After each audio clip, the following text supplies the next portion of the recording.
So it's pretty challenging to build all of Tamriel. Obviously, we look at Skyrim. Obviously, we look at Oblivion and Morrowind. It's really the most recent game, the recent three. And it's really just finding a style where we can bring all three together and unify it. The games came out over a period of 20 years, and so there's tons of lore and tons of stories.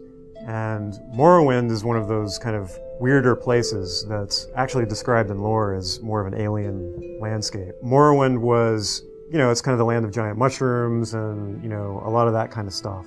So we'd still need to incorporate those things into it. For me, when I played Morrowind, that was just, an eye-opening experience as far as game development is concerned. I love that game. Specifically, one of the areas that I was really excited to go back to was the Daedric temples. What we've done with the Daedric temple is really nice, and they look really cool.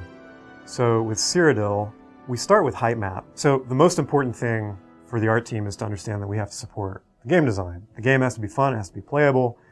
You can recognize specific locations in Cyrodiil that you would have encountered in Oblivion. There's going to be some differences though because of the time period difference, but also because we didn't want to create a world where people had to traverse huge mountain ranges to get to where they needed to go. We have to allow players to access keeps and caves and resources and all that stuff. But with that said, our artists actually go into Oblivion. When they're working on an area, they have that game up as reference. So we are as true to it as we can.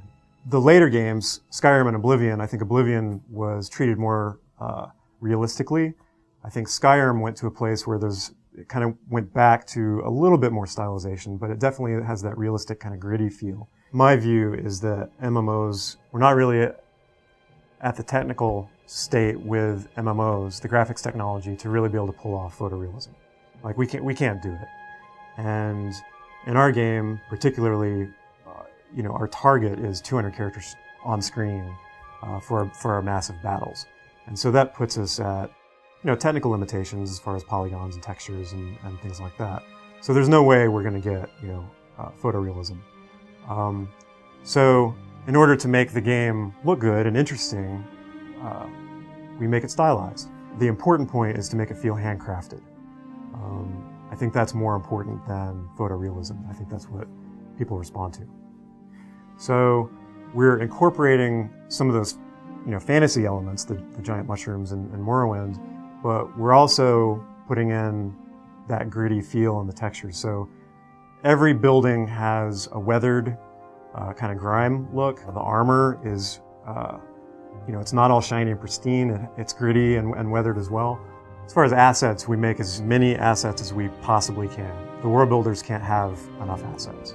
And that's one of the great things about an MMO, actually, is post-launch, you don't stop working on the product. So we're going to continue to make more and more assets and build out more and more territories.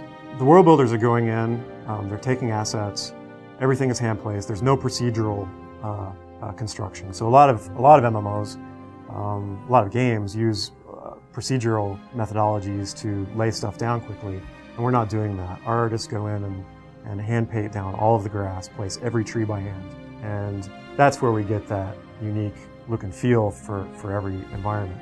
We certainly have to reuse some houses and reuse some structures, but when we build out an architecture set, for example, we won't use every building in that set in every place.